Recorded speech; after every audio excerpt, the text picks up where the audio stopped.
Hello everyone and welcome to the final video in the King Tiger series. This one concerns itself with a diorama. If you haven't seen the last two videos in the series, please make sure to check them out after you watch this one. The first step for me was using this AK Light Terrains. I used this simply for volume.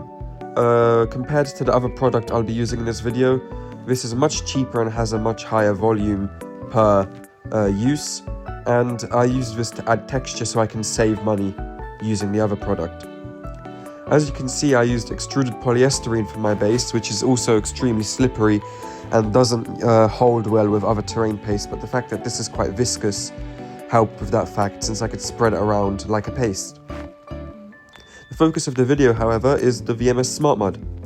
VMS Smart Mud is relatively quite expensive. A tub like this goes for around 13 or 14 pounds, and it can be harder to get a hold of since it's based in Poland. The paste, however, has an unusual texture. It's more comparable to foam rather than a paste, and if anyone's familiar with kinetic sand, it sort of shares the same texture as that. As a result, I found the most efficient way to apply it was with my finger. I just pressed it quite evenly into the ground, and it's also very good at holding its shape but also being pressed into the ground with tracks or other rots you want to add. I added some dirt just for texture, and to be completely honest, I'm not sure if I'd repeat this process if I were to attempt this diorama again, just as it didn't really have as much of an effect on the end result as I thought it would.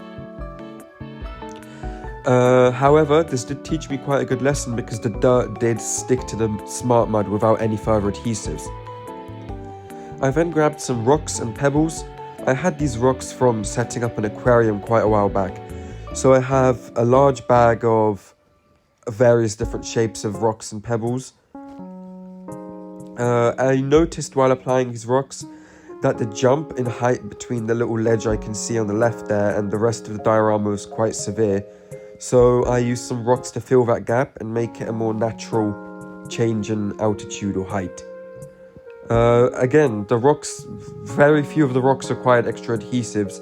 Most of these were just pressed straight into the mud, and it kept its shape and it kept its form, and more importantly, the rocks stayed in place. I then used an old brush and some watered down PVA glue to prepare for some static grass application. I've seen people use specific glues for static grass. However, I've never experienced a problem with just the cheapest glue I could find watered down. And as you see later in this video, I don't use any special sort of static grass either, and it always seems to create a result that I'm pleased with, so perhaps it's just overcomplicating on other people's behalf. I grabbed some of the cheapest static grass I could find. This small bag was labelled as a taster bag on eBay for about £3. I do think it was intended for train modelling or model railways, just because it did seem to have quite a plasticky nature, perhaps more for people who aren't focused on realism or naturalism. I do always, however, paint my own static grass, so this isn't an issue for me, but for those who don't paint their own static grass, this might be a deal breaker. As you can see, I primed the grass with some dark brown. This was firstly to add some shadows for the grass if I leave some unpainted parts, but also so there wouldn't be a weird dirt colour under the grass visible.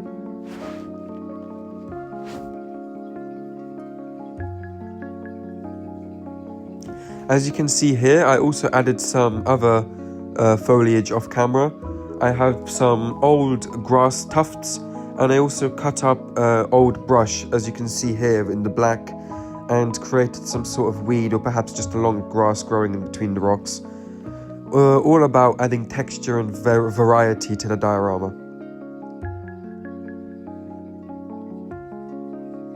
Again, I could leave these unpainted, but they didn't look how I wanted them to look. I then grabbed a generic green colour, and I added a few drops of a yellow paint to add some vibrancy perhaps to the colour. This was just applied liberally all over the surface. I do follow, as I always do, sort of a cloudy pattern, so leaving some of the brown in certain places since of course grass isn't perfect and it will have some variation in real life. A gloss varnish was used to seal in all the work on the mud. Firstly because it's a varnish and it helps just protect in terms of transport and perhaps later weathering, but also because I did want to go for an end result that had a wet mud finish, so the gloss varnish was a great way to start. To create the wet effect, I used still water from Vallejo. This is traditionally used to, as it says on the box, create still water effects like puddles or perhaps small streams. However, I found that when applied over dirt, it creates a really convincing mud effect. I tried not to let it pool on the surface. The water effect is extremely thick, closer to a paste than a liquid, I'd say, but letting it pool would form stagnant puddles. I did, however, create some footprints and ruts and track marks, which I did leave small amounts of the effect in to create a puddle. I then grabbed some free generic grey tones and mixed these in a variety of ways to create several different grey tones. The rocks were painted. To be completely honest, I should have perhaps left these unpainted, but I hadn't done much brushwork during this project except for painting the figures, and I wanted to have an excuse to use my wet palette, to be completely honest. As a result, I think the rocks do match the style of painting I usually do, because the figures obviously aren't photorealistic and neither is the tank, so leaving realistic rocks in a diorama might have sort of broken the trend I was painting in, but regardless, it looks okay. I then began to glue in the figures. I painted the figures off camera simply because it's probably my weakest point in scale modelling, so I don't really have any advice to share. However, here you can really see how good the VMS Smart Mud looks. I mean, I didn't paint any of the Smart Mud myself, that's just how it looks when dried, and it has very convincing colour. I then glued down the tank, again just using some generic glue. As you'll see here in a moment, the only issue caused by the Smart Mud was user error on my behalf. After the Smart Mud dried, I forgot how I orientated the tank, so the fit wasn't very natural and it wobbled. The wobble obviously is extremely unrealistic because a tank in real life is very heavy and would seep into the mud. But this was extremely easy to fix because I just grabbed more of the Smart Mud and applied it in the gaps under the tracks, as you'll see in a moment.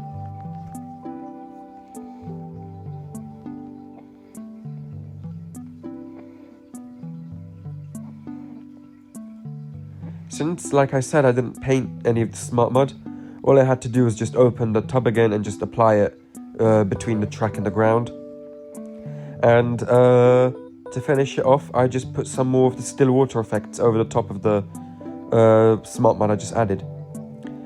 The still effects was also a great way to glue down the leaf scatter that I'm preparing here. I just grabbed some old dry leaves from my patio, using this leaf cutter from Green Stuff World, I think the name is, and I cut out a variety of different leaves. This leaf cutter was probably the strongest lifter of the whole project, just because leaves aren't something I traditionally see in dioramas, at least hobbyists who aren't doing this professionally. So this was a great way to differentiate my project from others perhaps, but it's also a great way to show a storyline because these are autumn leaves, so a viewer can very easily tell that this is an autumn diorama without me having to put any trees or other things that would indicate the season.